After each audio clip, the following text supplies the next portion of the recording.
జీవితం ఎప్పుడూ కూడా సులువుగా మారదు. మీరే కఠినంగా మారాలి అని గుర్తుపెట్టుకోండి. లేకపోతే జరిగే అనర్థాలు ఇవే. జాగ్రత్తగా విను. ఒకరు మీకు చెడు చేసినంత మాత్రాన నువ్వు కూడా వారికి చెడు చేయాల్సిన అవసరం లేదు. వాళ్ళే చెడిపోతారు. ఒక కొలనులో నీటి ప్రశాంతతను ఒక రాయి తాత్కాలికంగా చెడగొట్టొచ్చు. కానీ కాసేపటికి ఆ నీరు స్వచ్ఛంగా తేరుకొని నిర్మలంగా ఉంటుంది. కానీ ఆ రాయి మాత్రం పూర్తిగా మునిగిపోయి అట్టడుగున ఉంటుంది. అంతే కదా! జీవితం ఎప్పుడూ కూడా సులువుగా మారదు. మీరే కఠినంగా మారాలి. ఈ విషయం మర్చిపోవద్దు. నువ్వు సరిగ్గా సమయాన్ని వాడుకోకపోతే నీదైన సమయం ఎప్పటికీ రాదు. ఎప్పుడూ కూడా కలిసి రాని కాలమే చాలా వేగంగా కథను మారుస్తుంది.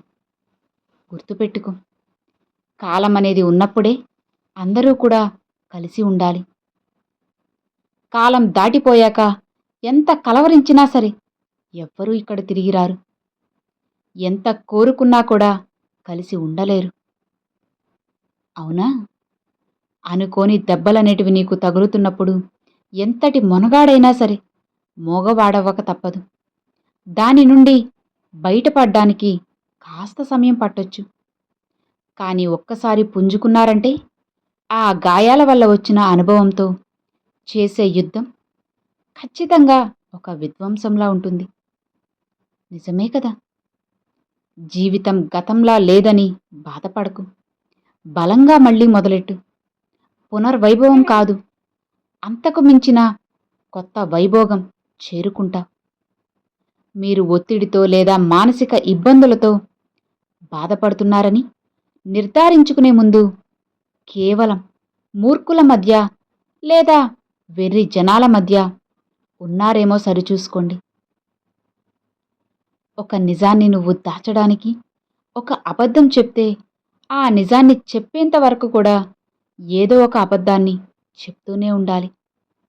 ఒకవేళ ఆ నిజాన్ని జీవితకాలం చెప్పలేకపోతే అప్పుడు నీ జీవితమే ఒక అబద్ధమవుతుంది. దేన్నైనా కూడా మనం పూర్తిగా కోల్పోయాకే కొత్తగా ఎదగడం మొదలు పెడతాం. అవును కదా! మనం ఎదుర్కోలేని సందర్భాలు ఎదురైనప్పుడే అసలు జీవితం అంటే ఏంటో అర్థమవుతుంది. ఆనందానికి ఆత్రం ఎక్కువ, వస్తే ఎక్కువసేపు ఉండలేదు. ఇక బాధకి బద్ధకం ఎక్కువ, వస్తే ఒక పట్టాన వెళ్ళదు. అందరూ కూడా కాలం గాయాలను మాన్పేస్తుంది అని అంటారు. కానీ వాస్తవం ఏంటి అంటే ఆ నొప్పి వల్లే మనం జీవించడం నేర్చుకుంటాం. నిజమే కదా! సమయాన్ని వృధా చేస్తూ నువ్వేంటో నీ కథేంటో మర్చిపోకు. రాసుకున్న విధంగా పుస్తకం ఉండవచ్చేమో, కానీ ఊహించినట్లు మాత్రం జీవితం అనేది ఎప్పటికీ ఉండదు అని మర్చిపోకు. కొద్దిసేపు కదలకుండా కూర్చుంటే కాళ్ళే తిమ్మిర్లెక్కుతాయి. మరి అలాంటిది ఈ క్షణం కదలను అంటే జీవితం ఎంత బరువవుతుందో నువ్వే ఆలోచించు. అందుకే అర్థం లేని ఆలోచనలతో ఆగిపోవద్దు. ఆత్మవిశ్వాసంతో ముందుకి కదలండి. ప్రశాంతంగా జీవించాలనుకుంటే ఎదుటివారు మారాలి అని అస్సలు ఆశించొద్దు. మార్చాలని కూడా ప్రయత్నించకండి. మీరే మారండి. మన కాళ్ళకి ఏమీ గుచ్చుకోకుండా ఉండాలంటే మనం చెప్పులేసుకుంటాం. కానీ వీధంతా తివాచీ పరచలేం కదా! నిజమే కదా! కర్మ సిద్ధాంతం ఏంటి అంటే ప్రేమిస్తే ప్రేమించబడతారు, హింసిస్తే హింసించబడతారు. విత్తనాన్ని బట్టి చెట్టు, కర్మను బట్టే ఫలితం ఉంటుంది. అరిస్తే పోవడానికి ఇది నీ కోపం కాదు, ఇది నువ్వు చేసుకున్న కర్మ. అది పోవాలంటే మాత్రం భరించక తప్పదు. ఈ కలియుగంలో ఎవరో పెట్టిన శాపాలు ఎవరికీ తాకవు. వాళ్ళు చేసిన పాపాలే వాళ్ళని కర్మ రూపంలో ఖచ్చితంగా శిక్షిస్తాయి. కర్మ నుంచి ఎవ్వరూ తప్పించుకోలేరు. నిజాయితీగా ఉండు, నిశ్శబ్దంగా ఉండకు, మాట పడకు, విలువ లేని చోట అస్సలు నోరు విప్పకు. అవసరం ఉన్న చోట ఖచ్చితంగా నీకోసంగా నువ్వు తప్పకుండా వాదించుకో.